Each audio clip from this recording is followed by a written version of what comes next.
Hello दोस्तों, स्वागत है आपका हमारे YouTube चैनल मैक्स मैथ्स में। फ्रेंड्स, आज हम आपके बीच लेकर आए हैं कक्षा 10वीं के लिए रोड सेफ्टी, सड़क सुरक्षा, जो कि एक महत्वपूर्ण टॉपिक है बोर्ड परीक्षा के लिए 4 अंक लाने के लिए। दोस्तों, अगर आपने आज ये वीडियो हमारे साथ अंत तक देखा तो आपके लिए 4 नंबर लाना बहुत आसान हो जाएगा। दोस्तों, रोड सेफ्टी के जो क्वेश्चन आता है, 2 क्वेश्चन आते हैं बोर्ड परीक्षा में, इसमें एक प्रश्न आता है 1 अंक का और दूसरा आता है 3 अंकों का। आज हम आपको दोनों प्रश्नों की तैयारी करवाने वाले हैं, तो बने रहिए वीडियो के अंत तक। तो शुरू करते हैं दोस्तों। सबसे पहले रोड सेफ्टी में जो है, यहाँ अपने जो हमने क्वेश्चन लिए हैं, कुछ छोटे क्वेश्चन 1-1 नंबर वाले, इसके अतिरिक्त भी हमें छोटे क्वेश्चन 1 नंबर वाले और आपको बताएंगे, लेकिन ये महत्वपूर्ण प्रश्न है, पहले आप इन्हें देख लीजिए। पहला जो क्वेश्चन हमने लिया, पोल्यूशन अंडर कंट्रोल सर्टिफिकेट, मतलब पीयूसी क्या होता है। तो दोस्तों, अक्सर परीक्षा में ऐसा प्रश्न पहले भी आया हुआ है, आगे भी आ सकता है। पीयूसी की फुल फॉर्म, पीयूसी क्या है? तो दोस्तों, पीयूसी की जो फुल फॉर्म है वो क्या है? पोल्यूशन अंडर कंट्रोल सर्टिफिकेट, प्रदूषण नियंत्रण प्रमाण पत्र। तो सबसे पहला प्रश्न यही हो जाता है। उसके बाद हम बात करें कि पीयूसी कार्ड क्यों बनाया जाता है, पीयूसी प्रमाण पत्र या प्रदूषण नियंत्रण प्रमाण पत्र क्यों दिया जाता है। तो दोस्तों, और ये क्यों आवश्यक है, तो क्या जो यहाँ पे आवश्यक क्यों है, तो इसके लिए आपको क्या लिखना होगा। 1 नंबर का क्वेश्चन पूछा जाता है, तो इसके लिए आपको ये लिखना होगा कि प्रदूषण नियंत्रण प्रमाण पत्र इसलिए बनाया जाता है, प्रत्येक वाहन के लिए बनाया जाता है कि कोई भी वाहन अपने मानक स्तर से प्रदूषण ज्यादा नहीं फैला रहा है। यदि कोई भी वाहन मानक स्तर से प्रदूषण ज्यादा फैला रहा होता है तो उसके विरुद्ध कानूनी कार्यवाही होती है, उसके जो वाहन के चालान काटे जा सकते हैं। तो ये हुआ पीयूसी कार्ड क्यों बनाया जाता है, उसका कारण। दोस्तों, उसके बाद हम बात करते हैं यहाँ पे लाल बत्ती की। यहाँ पे अपने पास एक क्वेश्चन है कि लाल बत्ती जो होती है उसका आकार कैसा होता है, जो आपके गणित विषय की रोड सेफ्टी के लिए काफी महत्वपूर्ण है। तो दोस्तों, याद रखें, जो रोड सेफ्टी के लिए लाल बत्ती होती है वो अष्टभुजाकार होती है। आपको वहां लिखना होता है कि अष्टभुजाकार आकृति की होती है लाल बत्ती। तो ये हो गया लाल बत्ती से संबंधित क्वेश्चन। उसके बाद अपने सामने एक क्वेश्चन और है दोस्तों कि रुकने की दूरी का जो सूत्र है वो क्या है। तो दोस्तों, रुकने की दूरी का सूत्र होता है प्रतिक्रिया दूरी प्लस अवरोध दूरी। ये रुकने की दूरी का सूत्र है। अब दोस्तों, क्या होता है, देखिए अक्सर यहाँ पे जैसे ये प्रश्न पूछा गया, काफी आसान है, रुकने की दूरी का सूत्र क्या होगा, ऐसा पूछा जा सकता है। या फिर ऐसा पूछा जा सकता है कि किसी वाहन की रुकने की दूरी, ध्यान से सुनना, इसी से संबंधित है, किसी वाहन की रुकने की दूरी ज्ञात कीजिए यदि प्रतिक्रिया दूरी 2 मीटर एवं अवरोध दूरी 1 मीटर हो तो दोस्तों, आसान है। प्रतिक्रिया दूरी और अवरोध दूरी को जब आप जोड़ देते हैं तो उससे आपके सामने आ जाता है रुकने की दूरी। तो आपका इस प्रश्न का सॉल्यूशन हो जाता है 3 मीटर। तो रुकने की दूरी हो जाती है 3 मीटर। तो हो सकता है आपको इस तरह से भी इस प्रश्न को पूछा जा सके। बात करते हैं इसके चौथा क्वेश्चन की, जिसमें लिखा सीसीटीवी कैमरे के क्या उपयोग है, या कोई 2 उपयोग लिखिए। तो दोस्तों, सीसीटीवी कैमरा जो होता है वो यातायात प्रबंधन में किस प्रकार उपयोगी है, उसके कोई 2 उपाय हमें लिखने हैं, 2 सुझाव आपको देने हैं। तो यहां आपको क्या लिखना होता है, पहला सुझाव आप इस प्रकार से लिख सकते हैं या उपयोग इस प्रकार से लिख सकते हैं कि सीसीटीवी कैमरा से यातायात प्रबंधन में, सीसीटीवी कैमरा यातायात प्रबंधन में इस प्रकार उपयोगी है कि कोई भी स्थान पर यदि कोई दुर्घटना हुई है तो यातायात अगर जाम लगे हों तो उन्हें आसानी से कैमरे की दृष्टि से देखा जा सकता है और उनमें सुधार किया जा सकता है। पहला ये हुआ। दूसरा, आप ये लिख सकते हैं कि सीसीटीवी कैमरे अगर किसी स्थान पर लगे हैं तो जो व्यक्ति गाड़ी को ज्यादा तेजी से चलाते हैं, स्पीड में गाड़ी चलाते हैं, उन लोगों को भय रहेगा और वो जो है वो नियमों की पालना करेंगे, नियमों को तोड़ेंगे नहीं। तो इस प्रकार से आप इसके सीसीटीवी कैमरे के भी 2 उपयोग लिख सकते हैं। दोस्तों, हम आपको हल कराने वाले हैं अब एक क्वेश्चन, जो प्रश्न आया हुआ है 2018 में और 1 नंबर में आया हुआ प्रश्न है। आइए देखते हैं वो 1 नंबर का क्वेश्चन क्या है। तो दोस्तों, वो प्रश्न इस प्रकार से है कि किसी नगर में टैक्सी का किराया पहले किलोमीटर का 5 रुपए। पहला जो किलोमीटर है, एक टैक्सी चल रही है तो पहले किलोमीटर का 5 रुपया किराया लगता है, और उसके बाद प्रत्येक जो किलोमीटर है, दूसरा और उसके आगे की प्रत्येक जो किलोमीटर है उनका किराया चार्ज लग रहा है 3 रुपया। ध्यान से समझिए क्वेश्चन को। 1 नंबर का प्रश्न आया हुआ है, बहुत आसान है। पहला जो किलोमीटर है टैक्सी का, पहले किलोमीटर का किराया 5 रुपए लग रहा है और उसके बाद प्रत्येक किलोमीटर का किराया लग रहा है 3 रुपया। बाद में लिखा है यदि तय की गई दूरी, कुल जो दूरी है दोस्तों वो है अक्स किलोमीटर, पूरी दूरी अक्स किलोमीटर टोटल दूरी है, और किराया जो दिया जा रहा है, कुल किराया जो है वो वाई रुपया है, कुल किराया वाई रुपये है। तो यहां प्रश्न के अनुसार इसका उत्तर पूछा गया है कि तो आप इसे एक समीकरण रूप में लिखिए। बहुत आसान सा 2 लाइनों का आंसर है। फिर से आप समझ लीजिए, पहले किलोमीटर का टैक्सी किराया 5 रुपया है, उसके बाद के सभी किलोमीटर के जो किराया, जितना किलोमीटर जाती है उनके 3 रुपया किराया है। यदि कुल दूरी x किलोमीटर है और किराया जो है कुल वो y रुपये है, तो आपको इसको समीकरण रूप में दर्शाना। तो दोस्तों आपको समीकरण रूप में लिखना, देखिए बहुत आसान है। आप किराया दे रहे हैं y रुपया, टोटल कुल y रुपये दे रहे हैं। अब आपने मान लीजिए जैसे यहां हमें लिखा है अक्स किलोमीटर जा रहा है, अक्स एक मान है जो हमें अक्स एक अचर राशि दी गई है यहाँ पे, सॉरी चर राशि। आप सबसे पहले ये मानेंगे जो पहला किलोमीटर है उसका जैसे 5 रुपया लग रहा है, तो ये 5 रुपए तो फिक्स है, ये तो लगने हैं। और इसमें आगे जोड़ दी जा रहे हैं जितने भी किलोमीटर शेष बचे हैं उनके 3 रुपए के हिसाब से लग रहे हैं, और टोटल लग रहे हैं वाई रुपए।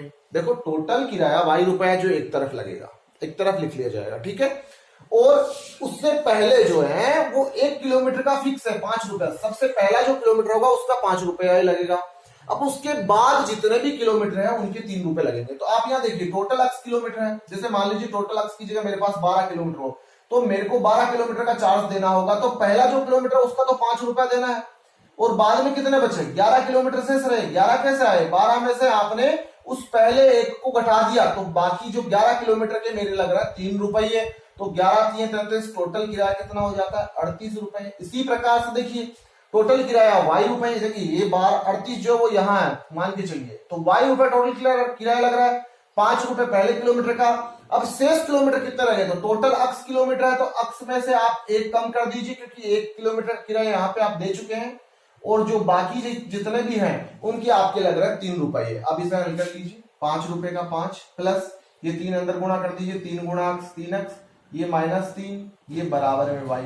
वो y को इस तरफ ले आएंगे, 3x की 3x, y उधर प्लस के इस तरफ माइनस के हो जाएंगे, ये 5 में से 3 घट जाएंगे, प्लस के 2 बराबर 0। दोस्तों ये वो समीकरण हमें प्राप्त होती है जो इन्होंने पूछी है हमें। 2018 में ऐसा प्रश्न आया हुआ है, हो सकता है आगे भी इस तरह का प्रश्न पूछा जा सके आपको। तो दोस्तों ध्यान से आप इसे समझ सकते हैं। इसके बाद हम बात करते हैं अपनी बुक में जो प्रश्न है। सबसे पहला जो अभ्यास है वो समांतर श्रेणी का है। तो समांतर श्रेणी से एक प्रश्न हमारे को यहाँ अपनी अभ्यास पुस्तिका में भी लिखा हुआ है, उसका हल हम आपको करवाने वाले हैं दोस्तों बहुत आसान तरीके से।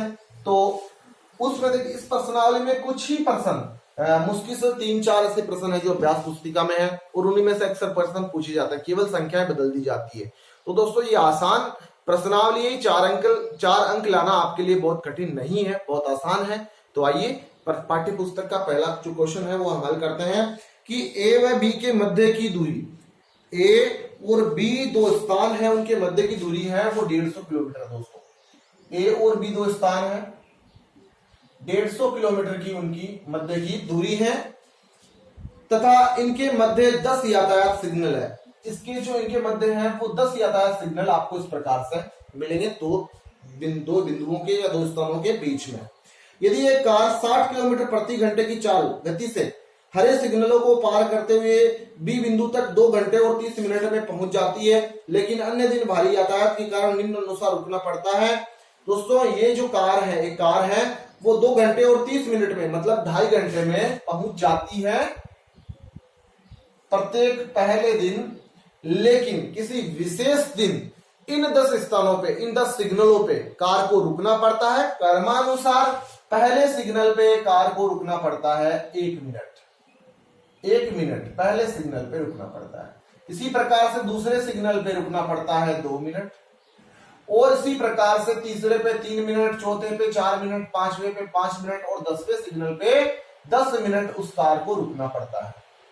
ये प्रश्न में लिखा गया है। एक विशेष दिन जो है वो कार जो है वो इस प्रकार उन सिग्नलों पे रुकती है तो उसी कार द्वारा लिए गए कुल समय की गणना कीजिए यदि वह सभी यातायात सिग्नलों की अनुपालना करती हो, जबकि कार की गति जो है वो 60 किलोमीटर प्रति घंटा ही है। दोस्तों क्या हो रहा है, आप विशेष ध्यान रखें। देखिए, पहले जब कार को कोई अवरोध नहीं था, किसी स्थान पर रुकना नहीं पड़ रहा था, किसी सिग्नल पे नहीं रुकना पड़ रहा था, तब जो कार है वो 2.5 घंटे में स्थान ए से बी तक जा रही थी।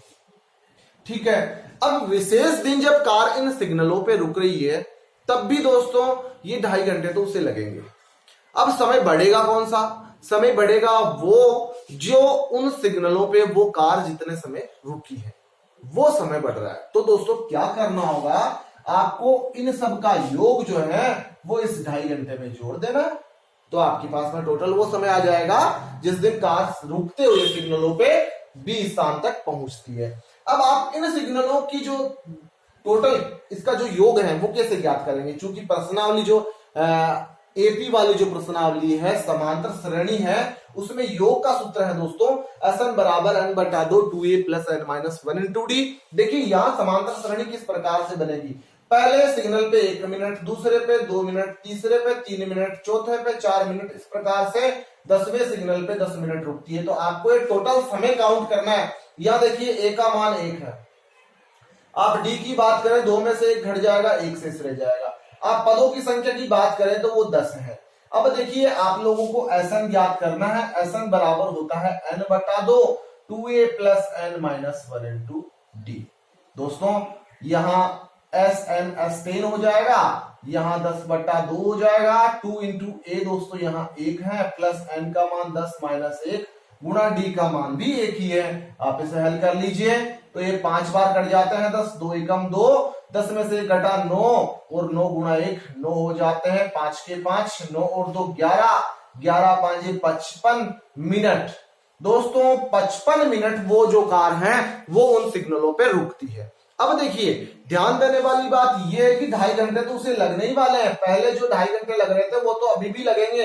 2.5 घंटे में आप ये 55 मिनट फिर से जोड़ देंगे, तो ये जोड़ने पे जो समय हमें प्राप्त होगा वही टोटल समय होगा उस कार का ए से बी तक पहुंचने पर, सिग्नलों की अनुपालना करते हुए पहुंचने पर। तो 2.5 घंटे में आप 55 मिनट जोड़ देंगे दोस्तों। ये देखिए ये 5 मिनट आप इधर से इधर दे दीजिए, 60 मिनट हो जाते हैं। 60 मिनट और तो 1 घंटा हो जाता है, तो 2 और 1 3 घंटे हो जाते हैं। 3 घंटे 25 मिनट जो है वो इस कार को पूरा समय लगेगा जाने में स्थान ए से बी तक। दोस्तों महत्वपूर्ण प्रश्न है, परीक्षा में पूछा जा सकता है। ये केवल 2-4 प्रश्न हैं जो रिपीट करके बार बार पूछे जाते हैं। इसके बाद हम बात करें इसके आगे वाले प्रश्नों की, तो देखिए दोस्तों आगे जो प्रश्न हमने लिया है वो इस प्रकार से है कि उसमें हमें त्रिकोणमिति से संबंधित हमने प्रश्न लिया है, जहां बहुत आसान तरीके से हम आपको समझाने वाले हैं।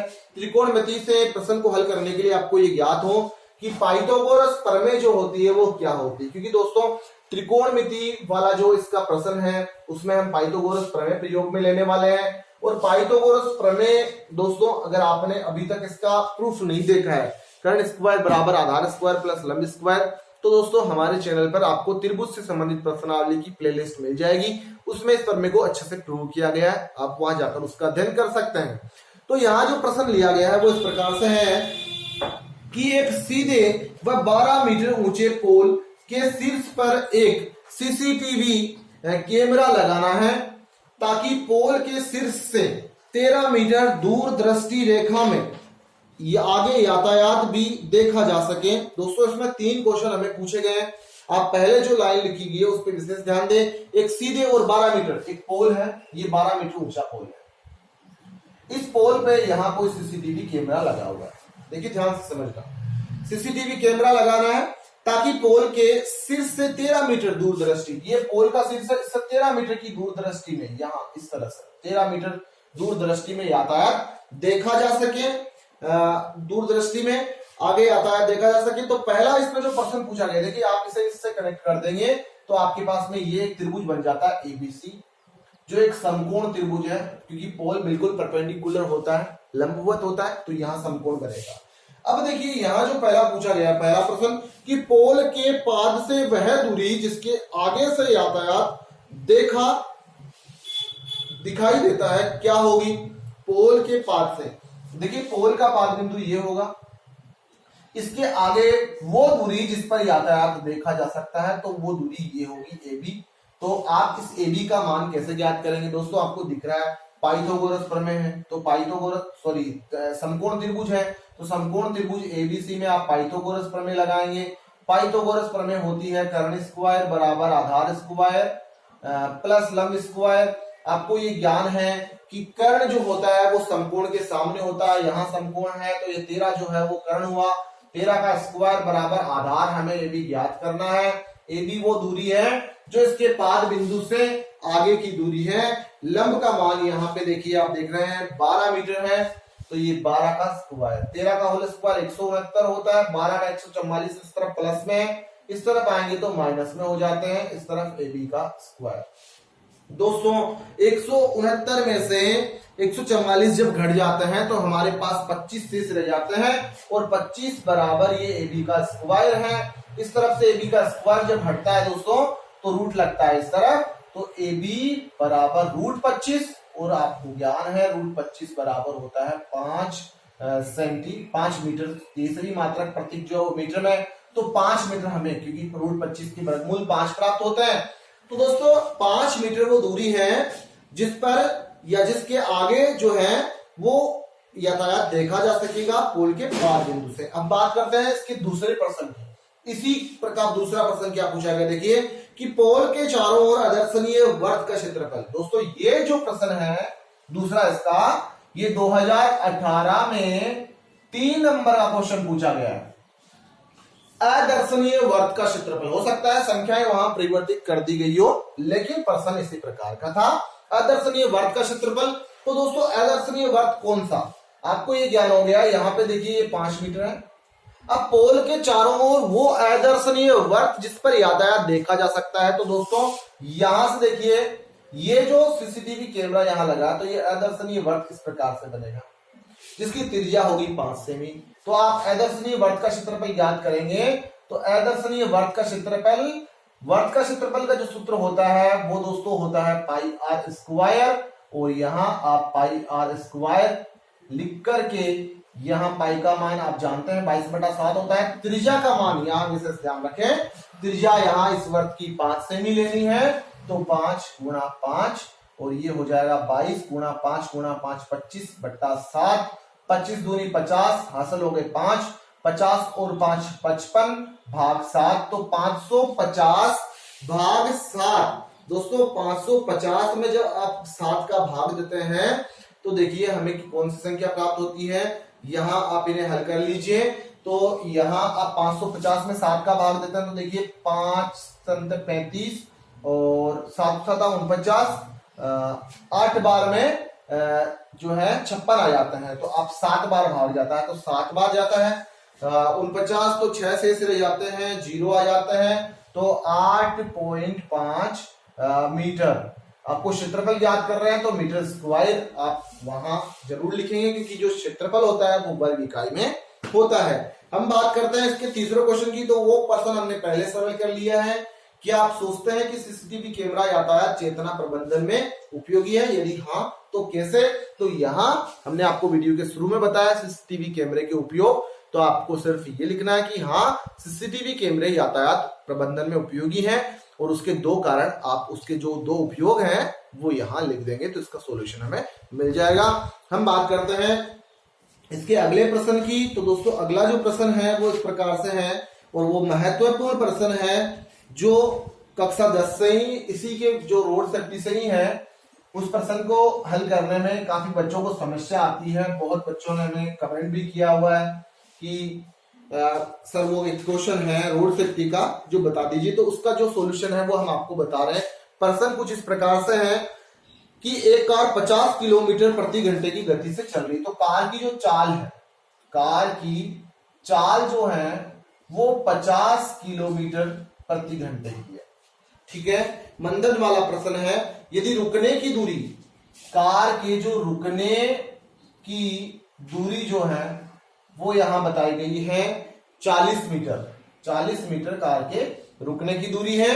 यदि मंदन की दूरी, दोस्तों यहां मंदन दिया हुआ है मंदन की दूरी बराबर 4.4 मीटर प्रति सेकंड स्क्वायर।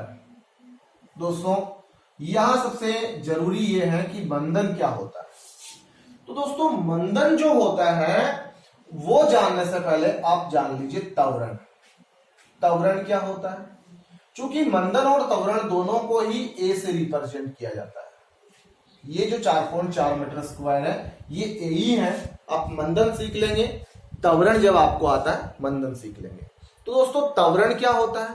तो त्वरण जो होता है वो होता है कि वेग में, किसी भी कार को ले लो या किसी और चीज को ले लीजिए, कि वेग में जो परिवर्तन की दर होती है, वेग में परिवर्तन की दर जो होती है वही त्वरण होती है। और दोस्तों जब त्वरण को ऋणात्मक लिख लिया जाता है, जैसे ये यहां 4.4 मीटर प्रति सेकंड स्क्वायर एक तरह से त्वरण है, जब इसे 4.4 माइनस का लिख लिया जाता है, त्वरण का ऋणात्मक मान ही मंदन है। ध्यान रखिए, त्वरण का ऋणात्मक मान ही मंदन है। तो ये जो 4.4 मीटर प्रति सेकंड स्क्वायर है ये एक ऋणात्मक मान है, माइनस के 4.4 मीटर स्क्वायर। तो आप इसे प्लस के जो प्रश्न में अपनी बुक में लिखे हुए हैं आप इसे माइनस में लिख सकते हैं, क्योंकि मंदन होता है वो ऋणात्मक होता है, त्वरण का ऋणात्मक मान ही मंदन होता है। अब देखिए यहां इसके बाद हम प्रश्न को हल करने वाले हैं यहां। तो दोस्तों यहां मंदन जो है वो ए हुआ। अब हम यहाँ पे गति का समीकरण लगाने वाले हैं। दोस्तों गति का समीकरण होता है v बराबर u माइनस एटी। यहां जो प्रश्न था उसमें पूछा गया ये कि तो पहुंचने का समय ज्ञात कीजिए, आपको टाइम ज्ञात करना है। तो आप यहाँ गति का समीकरण लगाने वाले हैं। अब देखिए गति का समीकरण जो होता है वो होता है v बराबर u प्लस एटी। ये गति का समीकरण होता है, ठीक है। अब आपको यहाँ v जो होता है वो होता है प्रारंभिक वेग। तो यहाँ प्रारंभिक वेग जो है, प्रारंभिक वेग जो होता है वो होता है यहाँ पे u, जब v है वो है यहाँ पे अंतिम वेग की कार जो है उसका रुकने का समय। तो जब कार यहाँ रुक जाती है तब उसका जो अंतिम वेग है दोस्तों वो 0 हो जाता है। रुकने के बाद कार का कोई वेग नहीं रहेगा, तो v जो है वो है अंतिम वेग। तो कार का अंतिम वेग है वो 0 हो जाएगा क्योंकि कार रुक जा रही है। u जो है वो है इसका प्रारंभिक वेग जो यहाँ है कार की चाल, तो वो आप लिख लेंगे यहाँ पर। तो दोस्तों उसे हम लिख लेंगे 50 किलोमीटर प्रति घंटे।